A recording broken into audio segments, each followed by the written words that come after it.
డబ్బులు సంపాదించడమే ధ్యేయంగా ఉన్మదులుగా మనుషుల్ని మార్చి చివరికి ఆ ఊర్లో ఉన్న బక్క చిక్కిన ఆదివాసీ రైతుల మీద కూడా 10 లక్షలు 8 లక్షలు ప్రకటించుకొని ఆ డబ్బులని పంచుకుంటున్నారు. ఇది ప్రభుత్వం చేయాల్సిన పనా? దీన్ని సభ్య సమాజం అంగీకరించాలా? మా వాళ్ళని చంపేస్తూ ఇంత హేయంగా ప్రవర్తిస్తున్నప్పుడు మేము హుజూరని మీతో మాట్లాడాలా?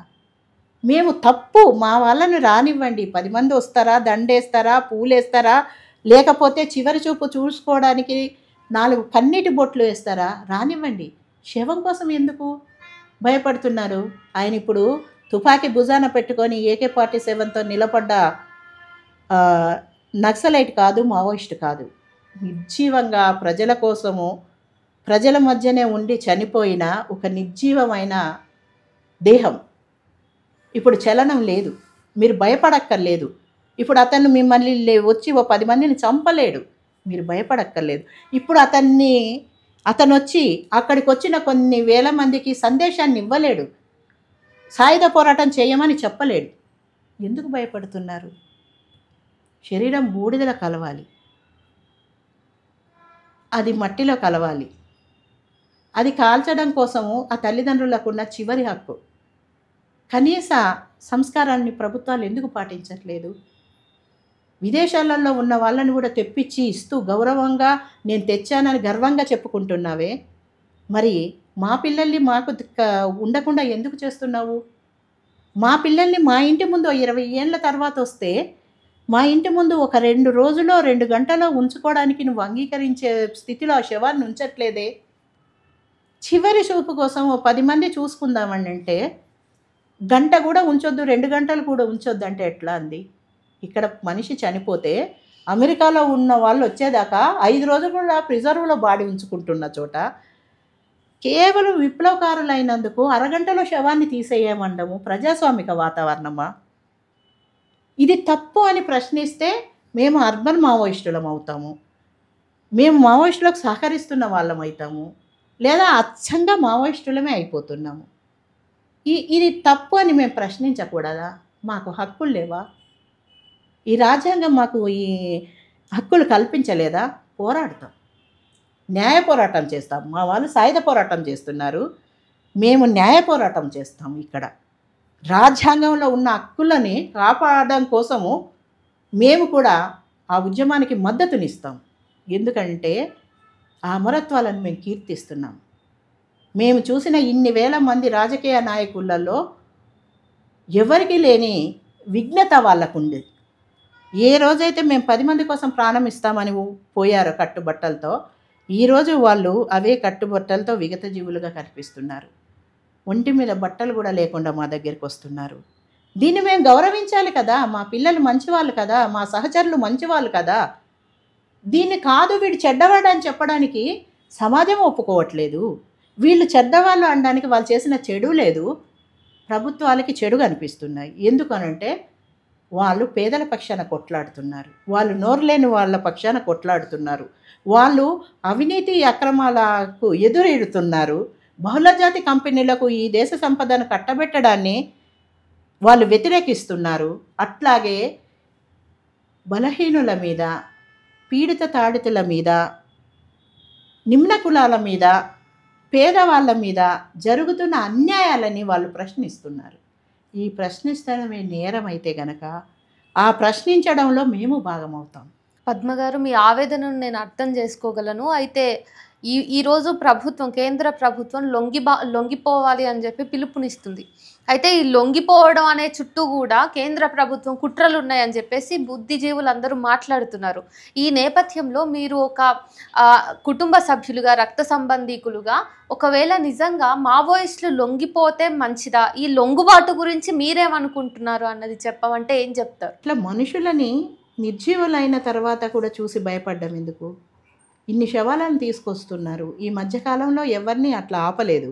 కానీ ఈరోజు ఇంకా ప్రభుత్వము ఇంకా అమానవీయంగా తయారైంది. శవాళ్ళు కుళ్ళబెట్టడము, ఇవ్వకుండా 10-20 రోజులు ఉంచడమే కాకుండా, ఒకప్పుడు కుటుంబాలకు తెలియకుండా గుర్తుపట్టలేకుండా చేసి రాకుండా ఇన్ఫర్మేషన్ ఇవ్వకుండా చేసి శవాలను పూడ్చేవాళ్ళు. ఈరోజు కూడా గతంలాగే కూడా మళ్ళీ కేశవరావు శవాన్ని ఇవ్వనంటారు. నిన్న రమ్మన్నారు, మొన్న రమ్మన్నారు, నిన్న వెళ్ళండి 2 రోజుల తర్వాత ఇస్తామన్నారు. ఈరోజు శ్రీకాకుళం డిఎస్పి వచ్చి, అక్కడి పోలీస్ ఆఫీసర్స్ వచ్చి, మీరు మాకు శాంతి భద్రతల సమస్య కాబట్టి మీరు ఛత్తీస్గఢ్లో చేసుకోండి అని అంటారు. అది ఎట్లా కరెక్ట్ అవుతుంది? అది ఆయన పుట్టిన ఊరు, వాళ్ళ రక్త సంబంధికులు ఉన్నారు. అక్కడ 4 వెళ్ళగలరు, మహా అంటే 10 మంది వెళ్ళగలరు. కానీ ఆయన పుట్టిన ఊరిలో ఆయన ఖననం అవ్వడం అనేది ఆ కుటుంబానికి చేసుకునే హక్కు ఉంది కదా. అట్లాగే ఆయన పుట్టిన చోట ఆయనని అక్కడ పెట్టేసేసుకుంటే వాళ్ళ రక్త సంబంధికులు ప్రతిసారి వెళ్ళి చూసుకోవడానికి ఆ స్థలం ఉంటుంది కదా. దీన్ని ఎట్లా కాలరాస్తారు మీరు? ఒక మనిషికి సంబంధించిన జ్ఞాపకాల్ని ఎట్లా పూర్తి చేస్తారు మీరు? అట్లాగే శాంతి భద్రతల సమస్య ఏంటండి? నాకు ఇప్పటికీ తెలియక కోట్లు ఖర్చు పెట్టి లక్షలాది మందిని సైన్యాన్ని దింపుకుంటున్నారు కదా.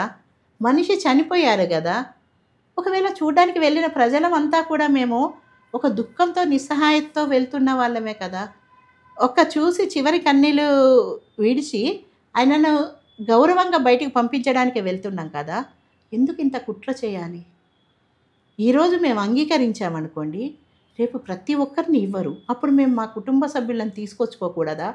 ఇంకా ఆ హక్కు కాలరాయబడుతుంది. ఇన్నేళ్లుగా కొట్లాడి కోర్టులలో న్యాయ పోరాటం చేసి ఈరోజు శవాలను తెచ్చుకోవడానికి భయంగానైనా వెళ్ళగలుగుతున్నాం మేము. రేపు పొద్దున ఇది సాకుగా చూపి ప్రతి ఒక్కరిని ఇలాగే బెదిరిస్తే, నిజానికి కేశవరావు కుటుంబము విద్యాధికులు ఉన్న కుటుంబం, ఆర్థికంగా ఉన్నతులైన కుటుంబము, వాళ్ళ వాయిస్ను వాళ్ళు మాట్లాడుకోగలిగిన చైతన్యం కలిగిన కుటుంబం. ఆ కుటుంబం పరిస్థితే ఇట్లా ఉంటే, సమాజంలో ఒక పలుకుబడి కలిగిన ఒక కుటుంబం ఇట్లా ఉంటే, అదే పేదవాళ్ళైతే, అదే కింది కులాల వాళ్ళైతే ఏంటి వాళ్ళ పరిస్థితి? దీన్ని అంగీకరించాలా? సభ్య సమాజానికి మేము అప్పీల్ చేస్తున్నాం. ఇది చాలా దుర్మార్గమైన చర్య. ఇది చాలా అణిచివేతలో భాగంగా జరుగుతుంది. కనీసం చివరి చూపును చివరిగా ఒక నేలలో 6 అడుగుల నేలలో మనిషిని పెట్టుకోవడానికి కూడా హక్కు లేదని ప్రభుత్వాలు చెప్పడము చాలా దుర్మార్గమైన చర్య. ఇది మన రాజ్యాంగంలో ఉన్న హక్కుల్ని కాలరాయడము. ఏ రాజ్యాంగం కోసమైతే అంబేద్కర్ కొట్లాడారో, ఏ రాజ్యాంగాన్ని